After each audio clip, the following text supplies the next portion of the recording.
sob essa certeza de que a graça de Deus nos alcança, nos protege, coloca-nos dentro de uma circunstância de cuidado. Aliás, eu acho que é um dos pontos mais bonitos que a fé em Deus pode provocar na gente, é essa sensação de estarmos sempre sob o cuidado. O cuidado é uma experiência humana que nos ajuda muito a compreender o amor de Deus por nós. Quando eu sou cuidado ou quando eu sou o cuidador. Quando eu estou num destes papéis, eu tenho uma oportunidade única de compreender o que significa ser cuidado por Deus. Porque a fé nos ensina, e esse conforto nos é dado pela fé, que a graça de Deus é o amor, a misericórdia que antecede toda e qualquer atitude humana. Ainda hoje, lá em casa, nós falávamos sobre como é difícil na vida de uma pessoa precisar enfrentar a doença, a idade, ou os dois juntos, né? A idade e a doença, sem ter alguém que cuide. É muito triste você ter de experimentar a sua indigência na solidão. Porque quando faltam as forças da gente, só a graça nos basta.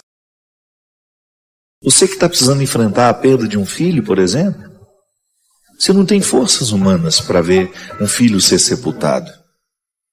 Quantas vezes eu estive ao lado de mulheres que precisavam sepultar os seus filhos, não existia força humana para isso. É doído demais. E naquele momento, somente a graça de Deus pode nos ajudar, pode nos sustentar. Somente quando estamos sustentados pela graça de Deus é que nós damos conta de passar por essas barreiras, por essas tempestades, por essas lutas. Ele nos sustenta.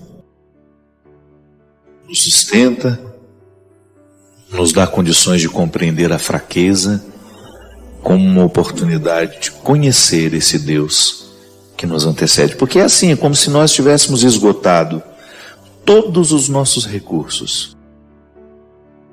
Eu já dei a minha paciência, eu já dei a minha caridade, eu já dei a minha coragem, eu já dei o meu amor, eu já dei a minha misericórdia e não sobrou nada de mim. Então, Deus vem e me sustenta com aquela reserva, como se fosse o nosso pré-sal, né? Quando você acha que você já esgotou todas as riquezas do solo, você ainda chega ao lugar que não é seu mais, aquela antessala, mas que está à sua disposição, como uma reserva para lhe ajudar a prosseguir.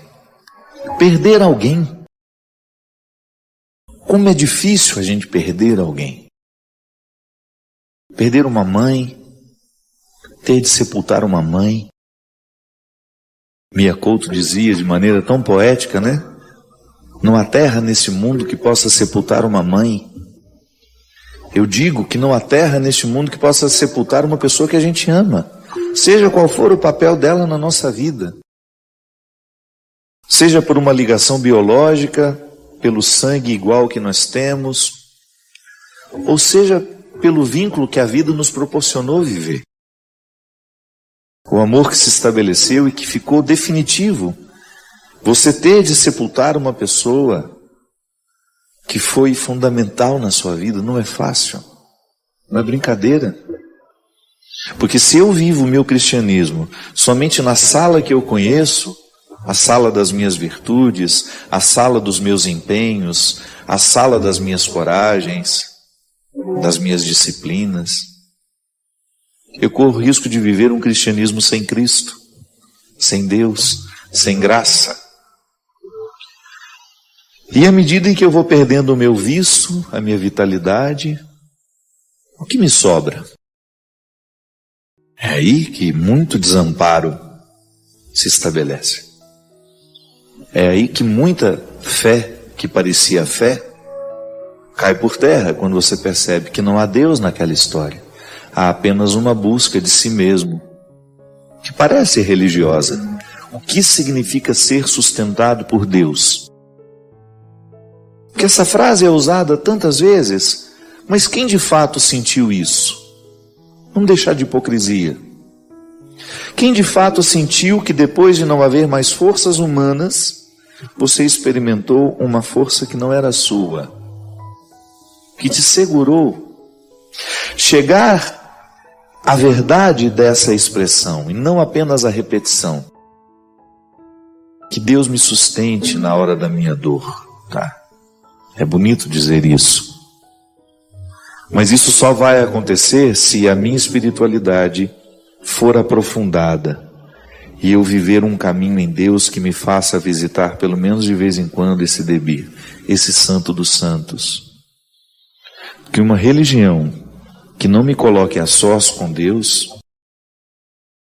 ela pode ser muitas vezes uma prática social, um compromisso de domingo, vou à missa, volto para casa, e ainda não sou capaz de viver os benefícios da minha fé, que é justamente acreditar que há um Deus que me antecede, que chegou antes de mim, que fez por mim.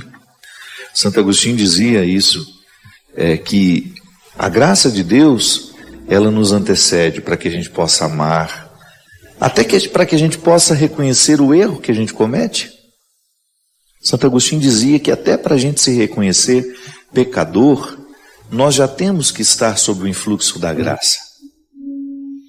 Então, essa graça, esse favor que me antecede em qualquer atitude. Então, por que eu amo? Porque eu sou anteriormente amado. Por que eu sou misericordioso? Porque anteriormente alguém foi misericordioso comigo. Por que eu devo ser justo? Porque anteriormente me foi dado o direito de conhecer a justiça. Na teologia nós aprendemos que a graça é o amparo da vida humana. É simples de entender. É como se fosse uma antessala que não nos pertence, mas nos foi dada. Sabe? Ela não é produzida por nós, mas nós podemos frequentar. Não fui eu que construí a antessala. A sala eu estou construindo, que é a minha vida, mas a antessala não. Me foi dado o direito de frequentar. Então me antecede.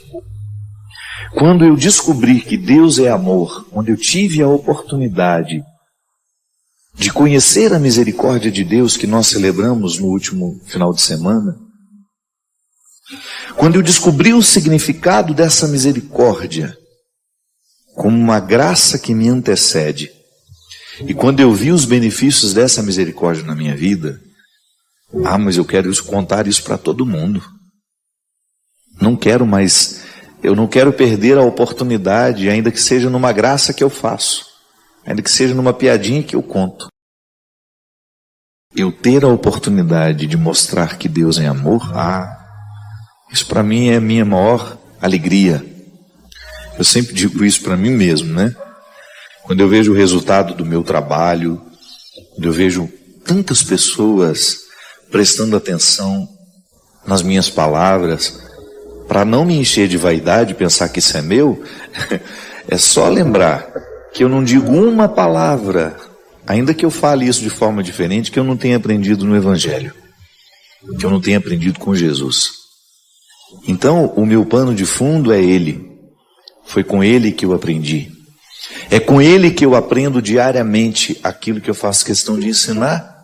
Sabe por quê? Porque me fez bem. Então, ter fé é você reconhecer que em nenhum momento você esteve sozinho. Nas pedras das estradas onde andei, nas perdas que enfrentei para ser quem sou, no fracasso que vivi, comigo estavas o tempo todo ali. O teu amor me basta. O teu olhar me alcança. Em teu colo sou criança e o teu prazer é me guardar. E sob a tua graça eu ponho a minha vida. Quando eu não tenho saída, a tua voz me faz voltar. E eu me lembro que no dia que eu fiz a música, eu fui fortemente visitado pelos acontecimentos que foram para mim muito difíceis de serem enfrentados. As lutas, as dificuldades, tudo que fez parte da minha vida nos últimos 2 anos.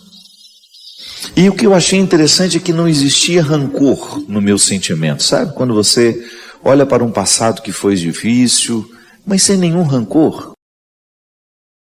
Sem aquela pretensão de achar que a vida foi injusta comigo, não. Porque eu sei que tudo aquilo eu suportei, eu pude viver, porque Deus estava me amparando. Foram felizes oportunidades, muito difíceis na hora de serem vividas, mas depois que você olha para trás, você percebe que foram oportunidades felizes que você teve de ser carregado por Deus. Isso faz com que a gente viva uma experiência de Deus tão interessante, porque Deus deixa de ser uma troca de favores, uma instância onde nós trocamos favores. Não é assim que nós precisamos compreender, que nós devemos compreender a nossa espiritualidade. Deus não pode ser compreendido como alguém que está ali para nos conceder favores o tempo todo e a minha relação com Ele ser pautada nesse concedimento de favores. Não. Deus é um amor eterno que não muda de ideia. Então não preciso fazer promessa para agradá-lo. É muito mesquinho pensar que Deus vai fazer aquele milagre só porque eu fiz uma promessa. Sabe? A nossa espiritualidade precisa amadurecer e pensar que o amor de Deus está sempre à nossa disposição. Ele não muda de ideia. Ele quer sim que você consiga o emprego. Ele quer sim que você tenha saúde. Deus não muda de ideia em relação àquilo que é bom para nós. Mas nem sempre nós conseguimos saber o que é bom para nós. Quantas pessoas insistiam, ficavam até magoados com Deus. E depois percebiam que aquilo que havia acontecido, que aquilo que havia sido negado, era na verdade um favorecimento.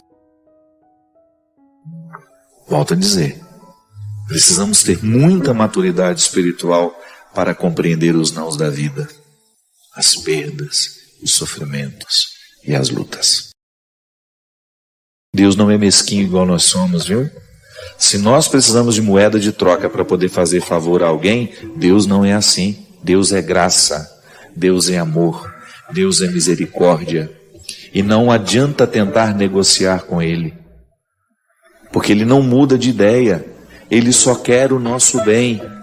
E se não acontece de acordo com o que nós esperávamos, pode ser que aquilo que nós tanto desejávamos não é o melhor para nós. Deixa que o tempo lhe responde. Então a fé consiste em você permitir que depois de você ter feito todo o esforço para aquilo que você queria, você trabalhar com a possibilidade de que alguma coisa dê errado, porque não era isso que Deus queria exatamente para você. Não é sempre que o meu querer é o mesmo querer de Deus. Às vezes eu posso estar enganado. Ainda essa semana mesmo eu coloquei lá no meu Instagram. Nem sempre o desejo é confiável. Porque o meu desejo pode estar a serviço do que eu quero e não daquilo que eu de fato necessito. Então eu rezo, faço promessa, faço isso, faço o meu esforço e o negócio dá errado, eu fico decepcionado com Deus. Não, pelo amor de Deus. Por amor a Ele, a nossa espiritualidade precisa ser madura. Fazemos o nosso esforço, nós rezamos, nos empenhamos, mas Deus não aceita moeda de troca. É disso que nós estamos falando. A nossa espiritualidade precisa nos levar ao debir. Precisa nos fazer chegar a esse lugar reservado, onde só cabe você e Deus. É lá neste lugar que você aprende a teologia da graça. Não academicamente como eu pude aprender. Não estou falando de estudo acadêmico. Porque chegar a essa antessala é o quarto dos fundos, né? Isso em hebraico chama-se debir. Debir, para a cultura hebraica, era o quarto dos fundos da casa. O quarto sem luz. O quarto mais difícil de se chegar. E depois essa palavra foi colocada no contexto do templo. O templo de Herodes, quando ele foi construído, Debir era o Santo dos Santos, o lugar onde os sacerdotes só entravam uma vez por ano. Interessante isso, né? O lugar onde o sacerdote entrava apenas uma vez por ano era separado da sala do templo. Eram 3 salas, separado por uma cortina, e ali havia a prevalência de um mistério. E é por isso que nesses últimos anos da minha vida, eu tenho encarado, inclusive, às vezes vira até piada para os meus, para aqueles que estão do meu lado, e quando eu vou e o negócio deu errado, eu, antes de ficar nervoso, falo, foi um livramento. Não era para ser. Porque antes eu me irritava de um jeito que vocês não imaginam. Então hoje, às vezes, até as pessoas que são próximas a mim fazem piada um pouco disso, né? Mas é verdade, eu acredito mesmo nisso. Se eu fiz um esforço para chegar lá, para acontecer, não aconteceu, então não era para ser. Deus não queria que fosse assim. A mim é um conforto espiritual. Me livra da ira, me livra de muitas vezes querer ter o controle de tudo, sabe? E aí eu me sinto cuidado por Deus. Não era para ir nessa hora, porque Deus preparou uma hora melhor para mim. Vai ser melhor ir amanhã. Às vezes eu estou naquela ânsia de ir embora para casa e não deu certo, não deu certo. A minha equipe tentou de tudo, não deu certo. Eu falo, então tá bom. É livramento, não era para ir. Mas o conhecimento dessa graça, o conhecimento dessa reserva, só é possível àqueles que ousam misticamente aprofundarem a sua fé. Porque senão nós vamos ficar dentro de um contexto raso de espiritualidade, sabe, de favores e deveres, de direitos e deveres. Um Deus que nos presta favor, um Deus a quem a gente faz umas gracinhas com o nosso comportamento, a quem a gente paga algumas promessas, a quem a gente faz algumas orações decoradas. Não estou falando dessa religiosidade rasa. Eu estou falando de um mergulho humano, numa compreensão mística, de um Deus que está em nós, que nos orienta, que mexe no nosso jeito de ser, e que vai nos ajudando a conhecer essa antessala, onde Ele está nos sustentando. Padre Fábio, eu tenho pensado muito ultimamente sobre como devemos analisar o que as pessoas pensam sobre nós. Será que nós devemos mesmo nos preocupar com o que dizem sobre a nossa pessoa? Às vezes eles nem nos conhecem, não sabem quem somos e nos julgam de maneira errada. Tenho na minha cabeça uma ideia de caráter e que penso seguir, porém muitas vezes, talvez por minha aparência, pelo meu jeito de vestir e até mesmo de andar, criam um juízo sobre mim. Devemos realmente tentar mostrar para as pessoas quem somos ou elas devem enxergar a nossa essência? Eu acho que as duas coisas. A gente precisa qualificar o nosso jeito de ser. Isso é importante.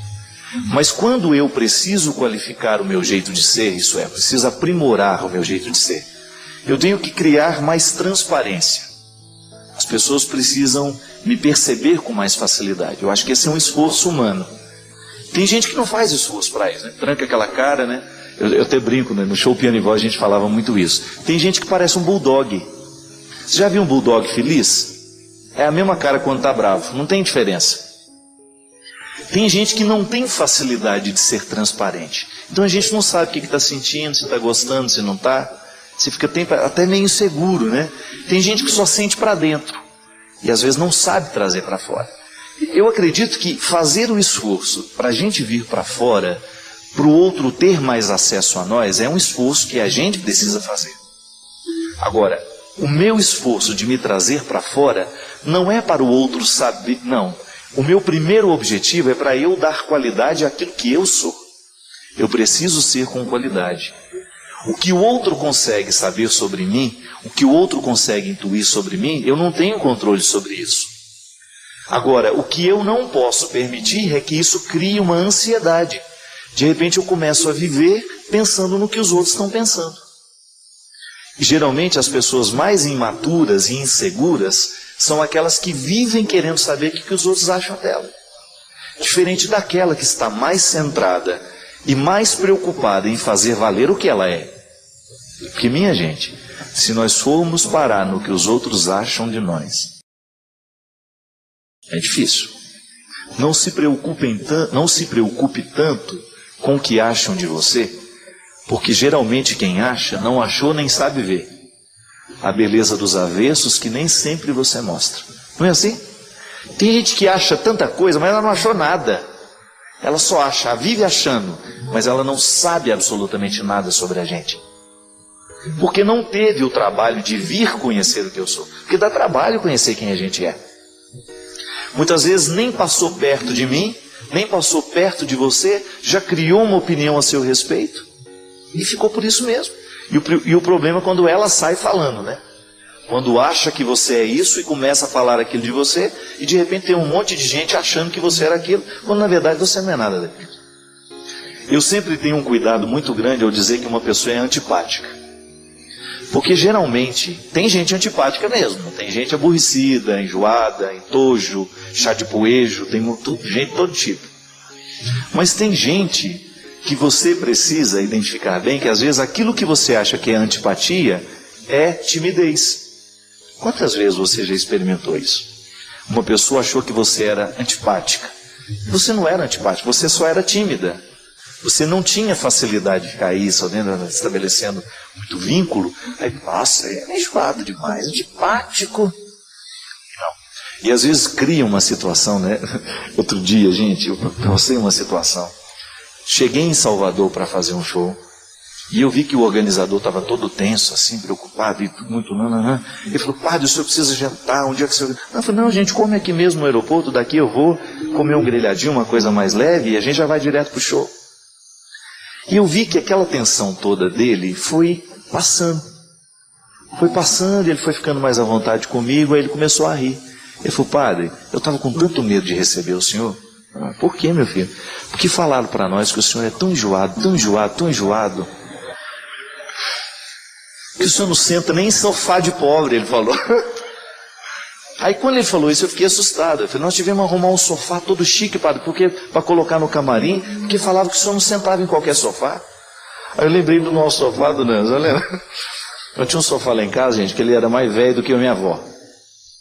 Tinha um rombo, assim, onde a gente sentava, que entrava para dentro assim, que a gente ficava encaixado, que se a gente precisasse sair com pressa, se acontecesse alguma coisa muito urgente, uma pessoa tinha que desentalar, gente. E imediatamente o que eu recordei foi aquilo. Falei, meu Pai de misericórdia. Onde criar uma história dessa? É um infeliz, um espírito de porco, que um dia comenta um negócio de você que ele nem sabe, e começa a falar mal das pessoas e começa a criar histórias, né, a respeito. E de repente, meu Deus, não tinha enjoamento nenhum, não. Agora, quando cria, de repente cria sobre você algumas coisas, algumas lendas, né? Tal pessoa é assim, certo, mas pode ser que ela tenha sido naquele momento, pode ser que ela estava enjoada naquele dia, pode ser que ela estava aborrecida naquele dia. Há dias em que você está cansado, que não é o seu melhor momento.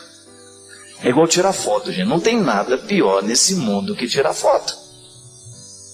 Estou para dizer que o diabo é que inventou esse trem de fotografia. Porque é muito cansativo, porque você parece meio objeto, né? Igual monumento, que você chega lá, só que o monumento não precisa rir. Você tem que ser simpático, né? E às vezes você não está com aquela disposição toda, às vezes está 7 horas da manhã, você está tomando café, a pessoa está fotografando. Você estava chegando. Imagina a qualidade que fica essas fotos. Você com a boca cheia, você com a boca torta. Então tem fotos as mais feias da gente esparramada pelo mundo. Às vezes eu tenho, assim, eu não tenho, por exemplo, se é num ambiente onde está tranquilo, não é nenhum problema, gente. Agora, no meio da multidão, quantas vezes eu falo, gente, não gosto mesmo não. Eu tenho que ser sincero. Eu tenho que ter o direito de dizer, eu não gosto porque isso é cansativo. E eu acho que os índios têm razão, a foto rouba a alma da gente. Vai tirando 30 de uma vez para você ver como é que você vai ficando no final. Tira 40 de uma vez, quero ver como é que você vai ficando. Sem contar que a gente deve ter um problema sério de vista por causa daqueles flashes disparando no olho da gente. Então, há momentos em que a gente tem a coragem de desabafar, de você contar, de você falar. E aí a pessoa escuta, nossa, mas ele é muito antipático. E às vezes as pessoas, porque não são capazes de respeitar a sua vida, o seu cansaço, elas acabam criando uma história a seu respeito. Eu tenho, por exemplo, um amigo padre, que ele tem uma dificuldade muito grande de lidar com o cansaço dele. Ele é uma pessoa absolutamente simpática, acolhedora, mas se ele está cansado, gente, ele fica um mau humor encarnado. É um mau humor encarnado. Agora, o problema dele é que ele não tem como sumir na hora que ele está cansado. Tem? Não tem. Agora, quantas pessoas que olham para ele mal-humorado pensam que ele é assim o tempo todo? E às vezes as pessoas não nos dão o direito do momento. Já observou isso? Quantas vezes você foi julgado mal porque as pessoas não lhe deram a oportunidade de ter o seu momento? De você não estar bem, de você estar chateado. Até no velório, gente, uma pessoa tirou uma foto do meu lado no velório. Ela foi chegando, eu estava lá do lado do defunto. Estou lá e eu assim, o defunto está aqui já. Aí de repente eu vi que ela foi chegando, parou assim. Sabe, quando faz o sinalzinho para a amiga, né? Aí ela fingiu que estava olhando para o defunto também. E eu percebi a situação. Aí eu pensei, eu não vou deixar ela tirar essa foto, eu vou atrapalhar essa foto agora. Aí eu segurei assim bem perto do caixão e eu vi que ela baixava também. Eu falei, eu vou prejudicar essa foto, porque isso não é justo, né? E pior que me deu vontade de rir, quando eu percebi que eu estava fazendo aquilo, né? Agora eu te pergunto, você está do lado do defunto amigo, querido seu, mesmo que não seja um familiar, né? Você está ali naquele... Não é momento disso, não é verdade? Você não acha que a sensibilidade tem que ser do outro? Às vezes, gente, o pior dessa vida é quando você precisa pedir aquilo que o outro deveria perceber. Dá um trabalho você lidar com insensibilidade alheia por causa disso. Não sou eu que tenho que dizer não, é você que não tem que pedir. Padre, eu sei que você não gosta, mas... Aí já vem. Bem, você sabe que eu não gosto. Outro dia eu estava na casa de uma pessoa muito, muito direta, né? E eu achei muito assim, achei que foi grosseiro da parte dele, né? Estava eu conversando com ele, aí de repente chegou um cara e virou e falou assim, eu não gosto de interromper, mas... Aí ele virou assim, pois é, não gosto de interromper, mas interrompeu, que coisa chata, não é? Aí eu fiquei assustado com aquela sinceridade dele. Mas ele não é assim, mas naquela hora ele se irritou de um jeito, pronto, aquela pessoa nunca mais vai gostar dele, vai sair falando mal. E às vezes é assim, porque a vida é ingrata às vezes você não tem condição de ser o melhor. Às vezes eu quero ser um ser humano melhor, mas às vezes a situação não me permite. Às vezes você está apressado, às vezes você está correndo. Então essa coisa de a gente ser vítima do pouquinho que o outro enxergou da gente, é um desafio de toda hora. Agora eu fico pensando, gente, que a nossa vida, a gente precisa ter mais maturidade para a gente estabelecer relações. O outro não tem que ser o que eu quero que ele seja. Primeiro ponto. Você não tem obrigação de ser o que o outro quer que você seja. Isso não é amor, isso não é respeito. Tanto é que uma das coisas mais bonitas que eu acho nos meus amigos são aqueles amigos que sabem respeitar o momento que você é do povo. Eu tenho amigos que às vezes me encontram todo dia e na hora que eu estou no meio da multidão da Canção Nova, ele fica lá. Não é para isso. O amigo de verdade é aquele que sabe identificar que naquele momento você não tem condições de ser para ele. E que você tem todo o tempo do mundo para ser para ele. Às vezes você é assim, não é verdade? Você como família, você de repente tem um compromisso que você precisa se doar inteiro. Os seus, aqueles que estão do seu lado, são os primeiros a respeitarem o seu momento. Então, muitas vezes a gente é analisado por um momento só. E não pode. A gente não tem o direito de analisar o outro só a partir de um momento. Outro dia eu estava falando isso com a minha mãe. Ela falou assim, aquela pessoa que... Eu falei, mãe... Cuidado, A senhora escuta uma coisa que pode não ser verdadeiro e daqui a pouco só está acreditando nisso também. Ela falou, é verdade. Porque a minha mãe eu acho bonitinho nela isso, né?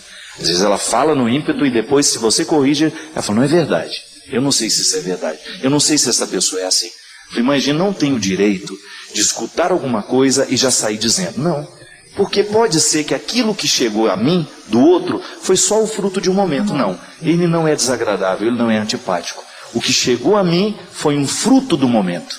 E eu não tenho o direito de analisar ninguém, mas absolutamente ninguém, a partir de um momento.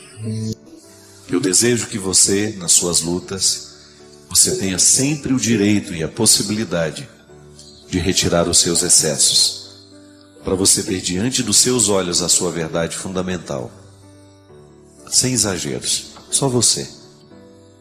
E a partir disso, você reencontrar o caminho da vida. Padre Fábio, como deixar uma revolta que existe dentro de mim? Há quase 3 anos eu perdi meu filho e meu marido juntos dentro da minha casa numa tentativa de assalto.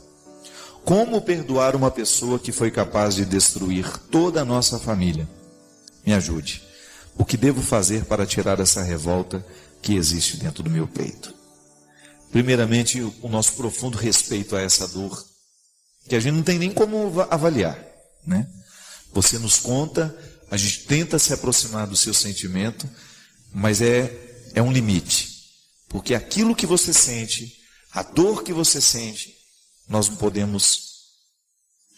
não temos ideia do que seja, porque a dor ela não é mensurável. A gente não pode medir. Minha filha, o primeiro passo para a gente conseguir perdoar uma situação, porque é mais que uma pessoa. Não tenha a ilusão de que você precisa perdoar apenas o assaltante. Não. São muitos os fatores que precisam ser perdoados. E o que é perdoar? É você permitir a reharmonização do ambiente, da vida, da estrutura. Porque 2 pessoas foram brutalmente retiradas da sua história.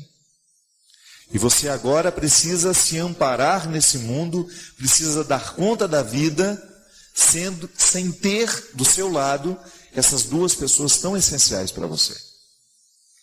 Reharmonizar o seu coração. Antes de qualquer coisa, antes de perdoar qualquer pessoa, você precisa perdoar a vida. Primeiramente, tirar do seu coração essa história, que certamente ocorre com todo mundo que vive um momento como esse. Por que aconteceu comigo? Você já deve ter me escutado falar aqui, minha filha, que às vezes a gente faz perguntas que não nos levam a nada. Mas a gente insiste em fazê-las, que é uma maneira que a gente tem de gritar o nosso desaforo. A gente acha que é um desaforo isso. Alguém entra dentro da nossa casa, mata as pessoas que nós amamos e depois nós precisamos aqui administrar todos estes ódios que esse assassino provocou dentro de nós. É desaforo. O primeiro detalhe a ser reorganizado dentro de nós é olhar para este fato e tentar metabolizá-lo sem ódios e sem rancores. Aconteceu comigo, poderia ter acontecido com o vizinho do lado, e de nada adianta eu ficar fazendo perguntas agora que definitivamente não vão me ajudar a resolver o meu dilema, o meu conflito. Preciso então agora dar um passo na direção da vida e fazer as pazes com ela. E aí, minha filha, a melhor maneira de fazer as pazes com a vida é você olhar para o que restou. O que dessa família tão desestruturada existe para você? É como um náufrago, que diante daquele desastre de olhar para todos os lados e só ver água, encontrar algum lugar em que possa segurar e se apoiar para poder vencer a tempestade. É a hora de você olhar para os seus valores, para as pessoas que você ama e você dar um passo na direção delas. Isso é perdoar a vida. É você se dispor a continuar vivendo. Porque o perdão ao assassino pode ser que você vai conseguir daqui a um tempo. Você só vai conseguir perdoar o assassino, se você conseguir dar esse passo na direção da vida. E o passo na direção da vida é que vai ajudar você a reorganizar o sentimento que te machuca tanto. Porque antes de perdoar as pessoas, a gente tem que perdoar o acontecimento, não é? É de alguma maneira você encaixar dentro do seu coração pelo menos essa possibilidade. Eu quero dar um passo, eu quero ir adiante, eu quero superar essa tragédia. E aí você olha para todas as pessoas que conseguiram superar grandes tragédias, e olha, eu já vi muita gente conseguir fazer isso. Essas pessoas precisaram fazer o quê? Abrir as janelas da casa, olhar para o que restou e começar a reorganizar a vida. Eu desejo, minha filha, que neste momento de profunda dor, você possa reencontrar o caminho da vida. Perdoe a vida. E dê à vida uma oportunidade de você, quem sabe, mesmo ferida, mesmo machucada, você ter condições de reencontrar o seu caminho. E viver por eles. E fazer a alegria acontecer de novo na sua casa por eles. Que a melhor maneira de nós ressuscitarmos a memória de alguém entre nós é a gente celebrar as suas alegrias.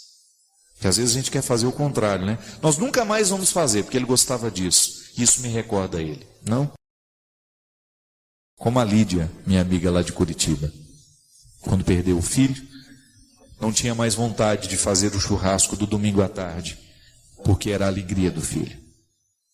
E aos poucos, a Lídia ser capaz de retomar a vida, de voltar a permitir que a alegria visite a sua casa, porque ainda restaram filhos, ainda tem um marido, ainda tem uma família.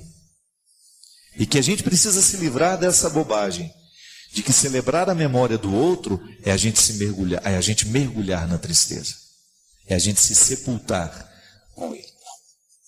Nós que acreditamos na ressurreição, precisamos fazer com que o nosso luto se transforme em luta. É o que eu desejo a todos vocês que me acompanham. Você sabe muito bem que você me escuta, você me acompanha, você sabe muito bem que essa é a dinâmica que eu quero para mim. O tempo todo eu tenho motivos para desistir, gente. O tempo todo, em algum momento da minha vida, eu tenho passado pela tentação do sepulcro. De entrar ali dentro e de ficar chorando ali as minhas mágoas, as minhas dores, as incompreensões. Não quero isso. É difícil? É. É difícil ser quem eu sou, fazer o que eu faço? É. É difícil ser quem você é, fazer o que você faz? É. Mas pague o seu preço. Com a sua alegria. Seja um testemunho, não para o outro. Antes de ser um testemunho para o outro, você tem que ser um testemunho para si mesmo. Você tem que estar em paz com você mesmo. Você tem que estar com essa consciência feliz de que você está fazendo a coisa certa, de que você está se empenhando, que você está dando essa oportunidade para a vida dar certo em você. Não se feche para a possibilidade de ser feliz. Apesar de tudo o que tem acontecido, apesar de todas as desgraças que possam ter visitado a sua vida, não se feche para a possibilidade de ser feliz. Não sabemos quanto tempo nos resta, mas a gente pode fazer deste tempo que nos resta uma oportunidade de mudar a história, de mudar a vida, de mudar as pessoas que estão do nosso lado. Como? Vivendo bem, fazendo bem as coisas, aproveitando bem essa oportunidade de ser quem você é, libertando-se dos seus excessos e transformando o luto em luta. Obrigado pelo seu carinho, pela sua atenção, e que Deus abençoe muito você.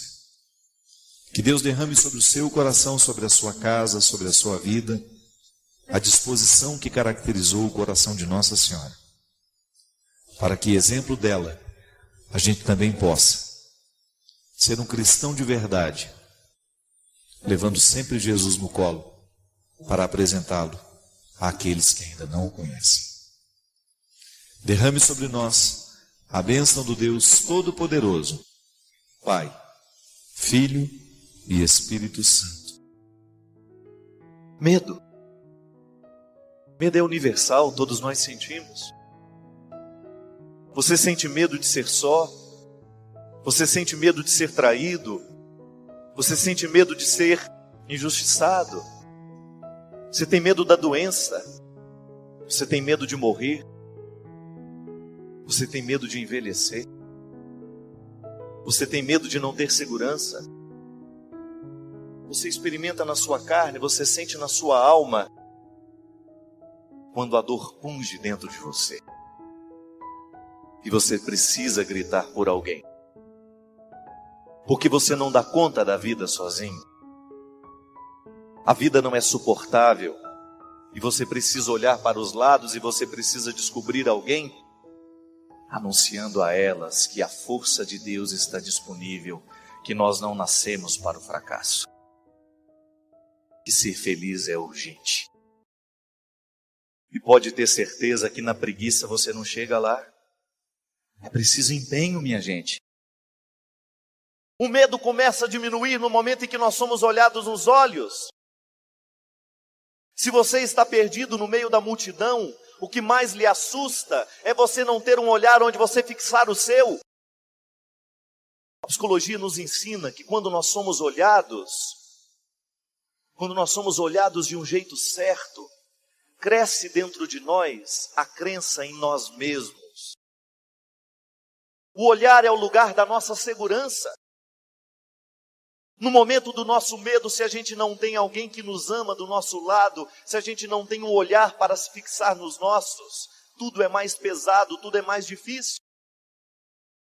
Você deve se recordar dos momentos em que a vida foi pesada para você, e naquele momento, na notícia daquela morte, na notícia daquela tragédia, daquele fracasso, o que você mais queria era alguém que você pudesse colocar nos seus olhos. Se de repente você está devagar e você está com medo, alguém segura na sua mão e diz: não se preocupe, eu vou ficar do seu lado. Aí você fala: mas você não tem que ir? Ela diz: eu tenho que ir, mas eu decidi que vou ficar com você. Diminui o medo. Entrou no seu tempo. Viu você como você é.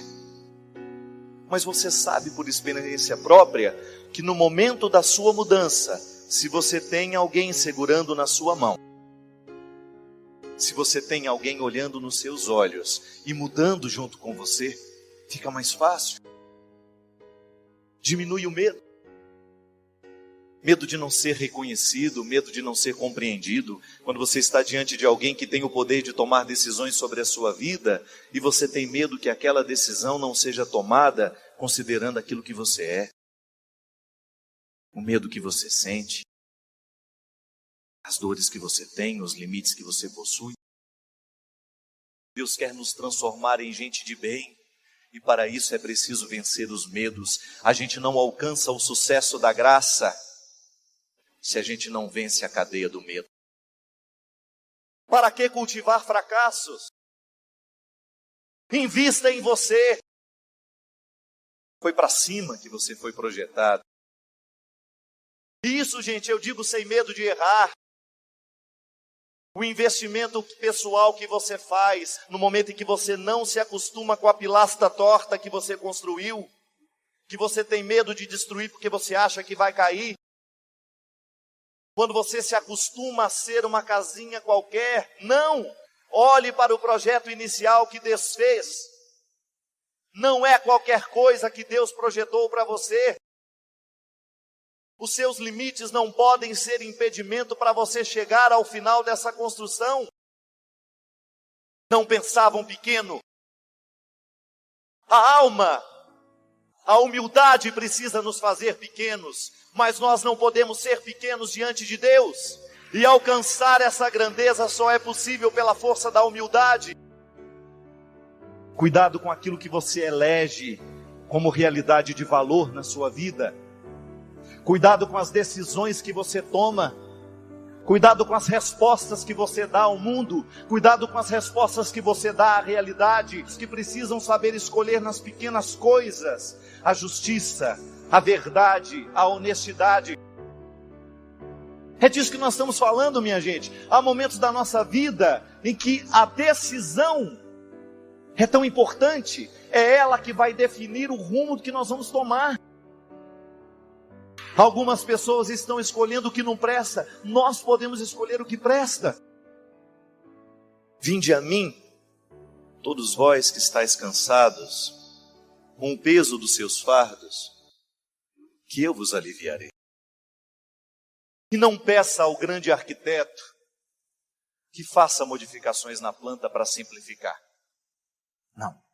Peça a ele forças para agir do jeito certo para chegar ao lugar. Dá para derrubar as muralhas? Não. Reza, grita na beirada dela. Insista, grita o quanto você pode até abalar as estruturas desta muralha que está impedindo você. Não tenha medo do processo, não tenha medo do projeto inicial. Corra atrás dele. Corra atrás daquilo que é honesto, daquilo que é puro, e você não vai ter outro destino se não tornar-se puro também, purificar aos poucos a sua vida, o seu coração destes excessos que lhe enchem de medo. Tenho medo de chegar até lá. Então, porque tenho medo de chegar até lá, eu sento e fico lamentando a minha vida inteira. Oh, meu Deus, mas são 100 quilômetros daqui. Dá o primeiro passo, que já não faltam 100 quilômetros mais. Agora, se a gente se segura naquilo que é inútil, naquilo que não nos faz crescer, nós não vamos chegar a lugar nenhum. Quantas vezes na vida, minha gente, nós precisamos do tombo para poder descobrir o lugar essencial, o nosso lugar. Quantas vezes nós nos utilizamos das futilidades da vida, a gente perde o nosso tempo com futilidades. Mas aí, quando pela força do movimento de Deus na história, você descobre, mas que é justamente o olhar de Deus fixos em nós, a nos convencer de que nós podemos, de que a vitória está nos oferecendo, que a vitória está diante de nós, e que para a gente chegar a ela, basta a gente ter coragem de se erguer. Quando uma vez bateram na porta da minha casa e disseram assim: é aqui que mora o seu Natinho? E eu disse: é. O que você é dele, menino? Eu falei: ele é meu pai. Aí o senhor virou e falou assim: pois é, seu pai bebeu demais, ele está caído lá no centro da cidade. Alguém precisa buscar. Eu me lembro que meu coração de menino naquela hora sofreu um golpe. Meu pai era alcoólatra, a gente sabia disso, mas ele ainda não tinha vivido aquela experiência tão trágica de não conseguir mais voltar para casa. E o pior, lá no centro da cidade, meu pai era um homem conhecido, um construtor famoso, bom de serviço, como dizia todo mundo lá. Fui eu, minha mãe, meu irmão. Me recordo como se fosse hoje. Havia chovido, meu pai ainda sujo do trabalho. Era um sábado à tarde, tinha trabalhado a manhã inteira. Passou num boteco, ficou bebendo, não teve força de voltar para casa. Estava na sua bicicleta, caiu, ficou ali, na sarjeta. Havia chovido e ele estava misturado naquela lama que fica entre a calçada e a rua. Quando eu olhei meu pai daquele jeito, sabe? Fiquei pensando. Naquela hora, o que o meu coração de criança conseguia sentir era vergonha, só. Medo de que algum coleguinha meu pudesse passar, ver meu pai daquele jeito. Hoje, depois de tanto tempo já passado, depois de tanta história já vivida, eu consigo identificar que o que naquela hora eu sentia não era vergonha, era indignação. Indignação. Porque a gente fica indignado quando a gente vê a pessoa certa no lugar errado. todo mundo é a pessoa certa. Eu não acredito em pessoa errada. Eu acredito que a gente possa assumir erros, esquecer quem a gente é, mas a pessoa certa a gente sempre é. Porque enquanto nós estivermos no impulso do Espírito Santo, na força de sermos filhos de Deus, mesmo que no pecado, nós somos a pessoa certa. Por isso que você não tem o direito de desistir de você. Mas quando a pessoa certa está no lugar errado, a gente corre o risco de esquecer que ela é a pessoa certa. E aí a gente julga pela situação. E o que eu mais sentia vontade de fazer era retirar o meu pai dali logo, para que nós pudéssemos dar um banho nele, para que ele pudesse voltar a ser o meu pai. E às vezes a vida é assim. Nós também estamos caídos em tantas sarjetas por aí. E o pior, caídos sem alguém que possa vir nos ajudar a sair. Ou pior ainda, quando vemos aqueles que a gente ama caídos na sarjeta e não temos a coragem de ir lá desafiar a nossa vergonha, o nosso medo, para dizer no ouvido dela: você é a pessoa certa, mas está no lugar errado. Quem disse que você nasceu para ser assim? Objeto dos outros, objeto do prazer dos outros. Quem disse que você nasceu para ser isso? Quem disse que você nasceu para ser drogado? Quem disse que você nasceu para ser esse alcoólatra que você está sendo, para destruir a sua vida, destruir a vida de quem você ama? Quem disse? E eu me recordo que quando eu fiz essa música para Adriana, eu me lembrei da oportunidade que eu vi meu pai caído daquele jeito, mas que pena, eu ainda não sabia cantar.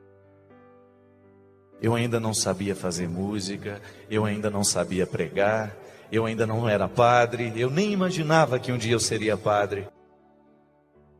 Por isso que depois que eu assumi o meu sacerdócio, eu não me canso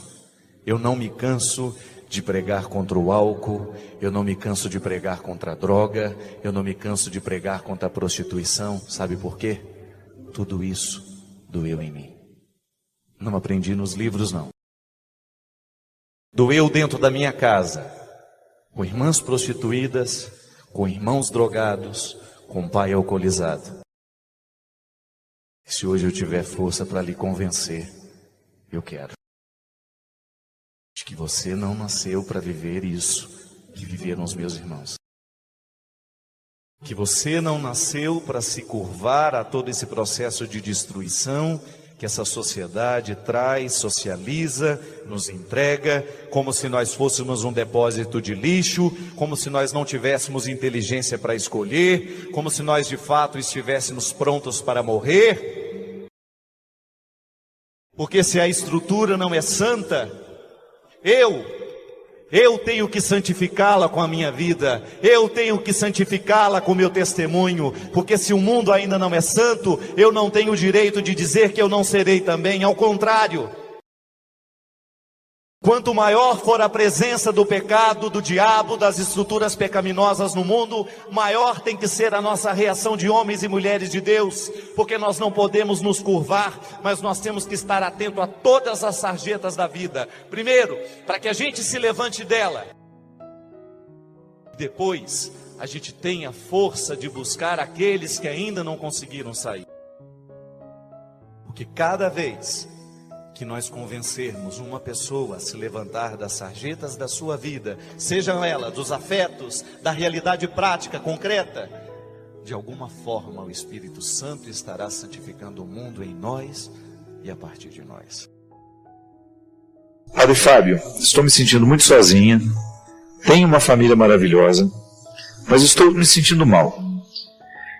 E isso não faz parte da minha pessoa. Eu acho que eu estou nesse momento achando que todos falam de mim, que todos me desejam mal, que todos sentem inveja das coisas que eu consigo, choro todos os dias, fico nervosa com qualquer coisa, penso besteiras na minha cabeça e não consigo mais ir para a faculdade cursar direito, que eu estava fazendo. Me ajude.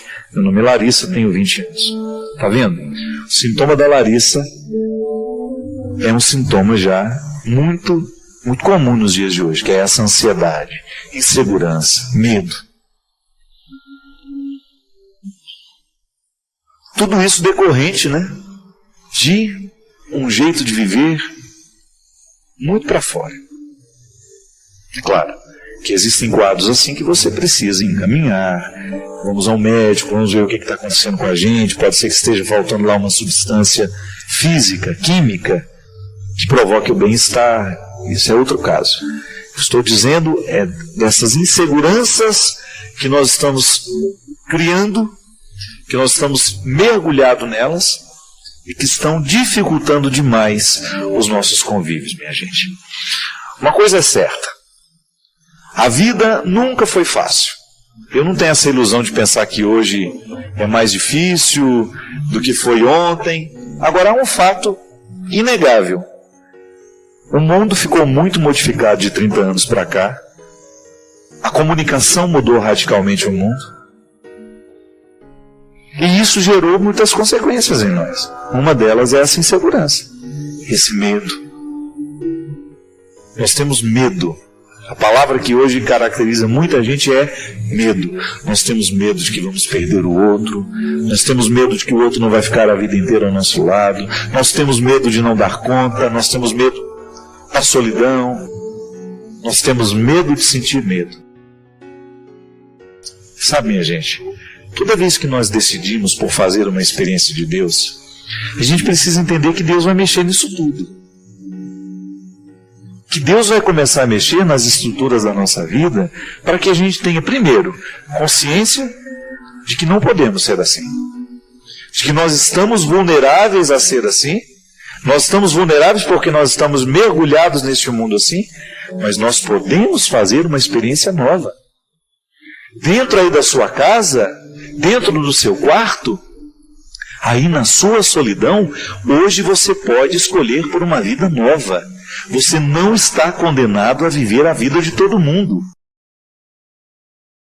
Hoje você tem a oportunidade de ser tocado por essa força de Jesus, por esse impulso de Jesus, por essa graça que Jesus nos oferece, para provocar dentro de você uma revolução.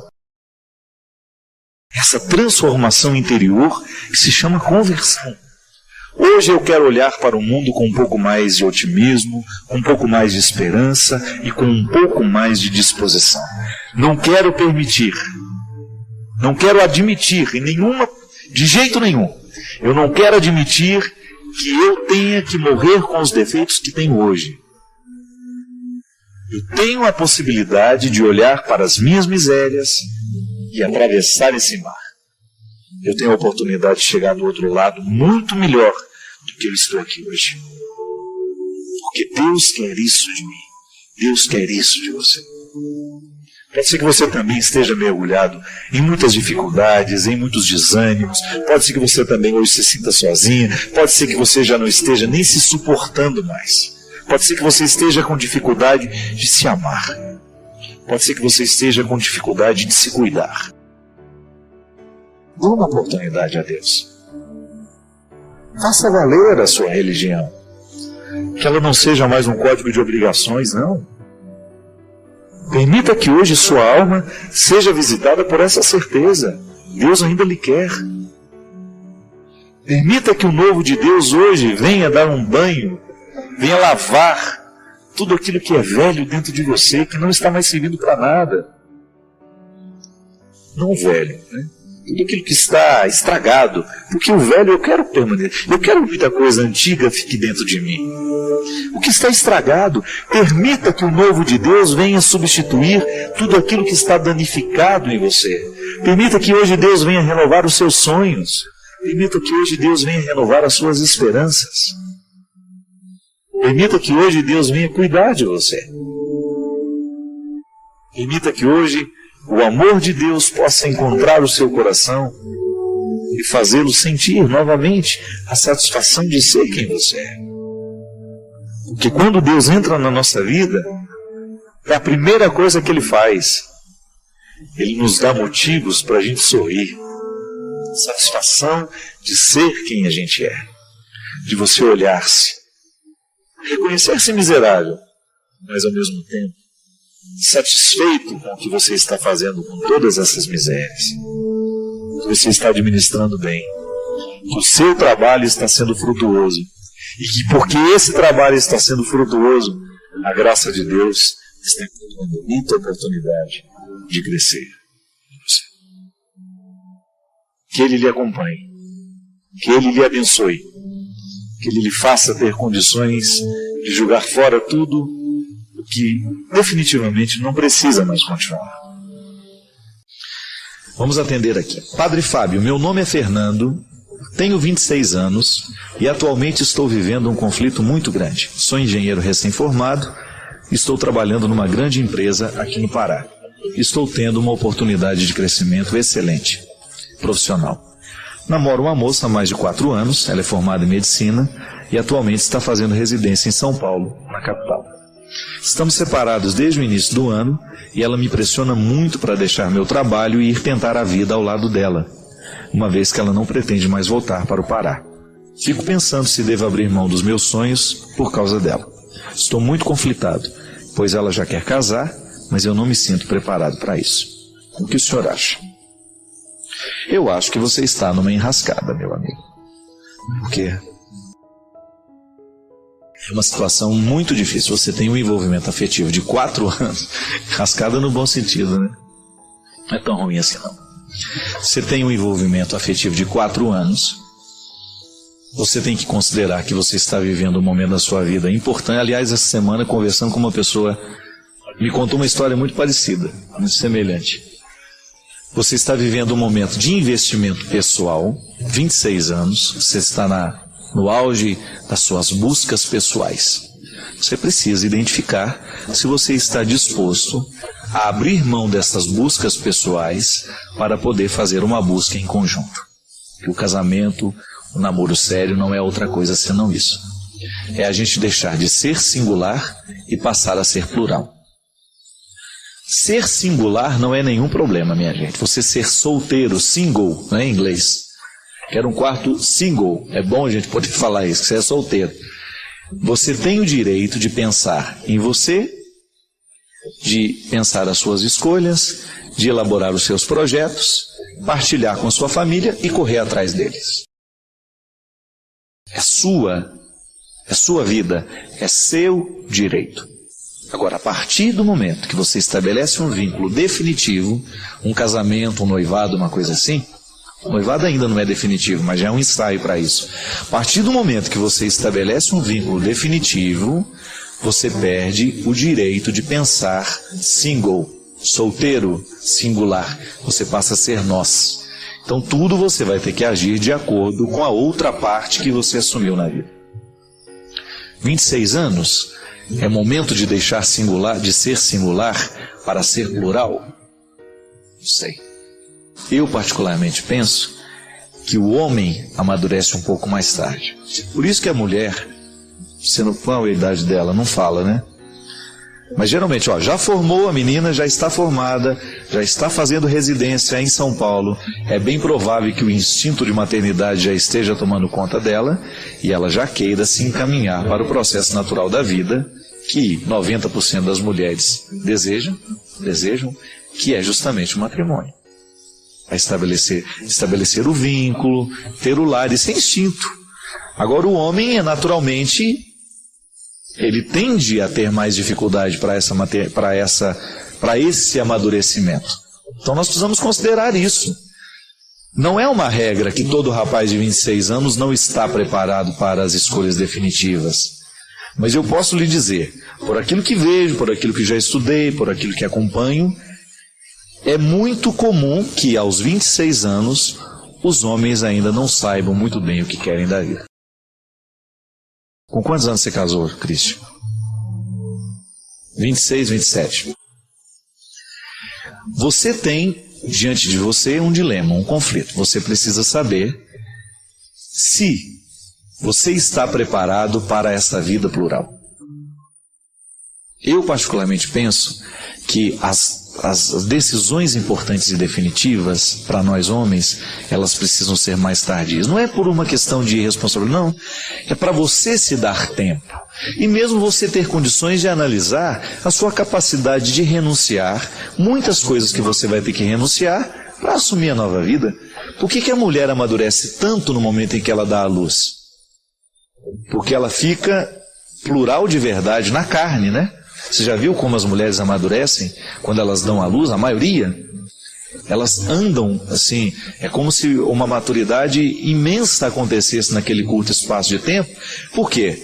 Quando ela exerce bem e vive bem o processo de ser mãe, ela se encaminha para uma maturidade muito grande, porque ela entende que agora ela tem que se dividir.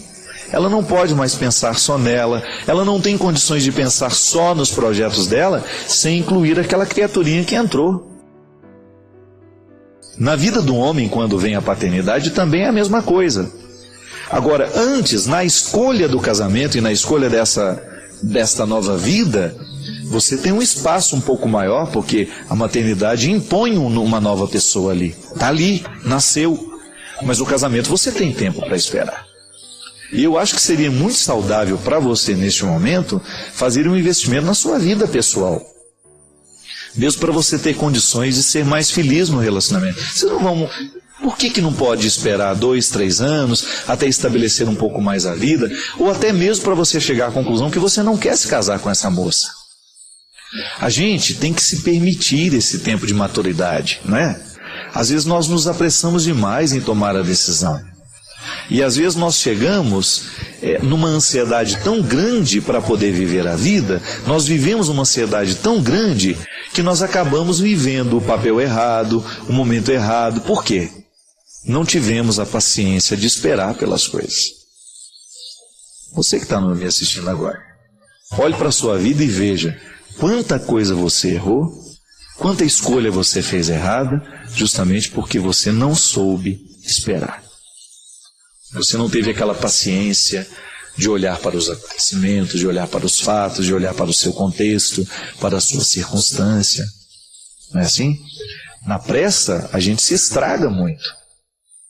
Por isso que decisões importantes, eu me lembro, o padre Maurício sempre diz isso para mim. Ele falou assim: Fábio, você precisa tomar muito cuidado, porque você é muito à flor da pele. E ele tem razão. Eu sou muito extremado, né, na minha alegria, na minha tristeza. Então, hoje eu amanheço e me indisponho com alguém, aí eu acho que eu nunca mais vou precisar daquela pessoa na minha vida e sou capaz até de mandar ela embora. Essas coisas são muito perigosas dentro de nós. E ele se referia a isso à nossa permanência no seminário. Ele falava assim: um seminarista nunca pode deixar o seminário quando ele está muito triste, nem quando ele está muito feliz. As duas situações são muito perigosas. Nós precisamos ter a consciência de que a vida nos pede sempre um equilíbrio e que as nossas escolhas passam o tempo todo, né? A qualidade dessas escolhas passam por esse equilíbrio. Quando eu estou equilibrado nos meus sentimentos, nem feliz demais, nem triste demais, eu tenho condições de escolher um pouco mais, com um pouco mais de lucidez. E você tem aí a sua vida toda pela frente, não se pressione a tomar essa decisão. Se essa moça verdadeiramente te ama, ela tem que compreender que o seu momento é importante, que aquilo que você está vivendo é importante, que essa realização profissional para você aí agora é sem dúvida um momento definitivo e que você não pode perder de vista. Não pode perder de vista porque você você está vivendo aquilo que é próprio da sua idade. E hoje nós temos a oportunidade nesse programa falar da nossa vida. Eu gosto de dizer sempre, aqui nós não tratamos de teoria. A pauta principal é a vida de todos nós. É a minha vida misturada na sua confissão, no seu pedido de oração, no seu pedido de aconselhamento. São as nossas existências sendo misturadas nesta bonita arte do encontro. E eu agradeço você a confiar o seu coração a mim neste momento. Eu quero, com muita responsabilidade, conduzir este momento de encontro. Porque sei que a responsabilidade neste momento é fundamental para que Deus possa ter o seu espaço aqui em mim e em você. Minha gente, eu tenho acompanhado, acredito que você, desde ontem à noite eu fiquei acordado para ver o resgate daquele primeiro mineiro lá no Chile, que durante 69 dias passaram 33 homens soterrados naquela mina.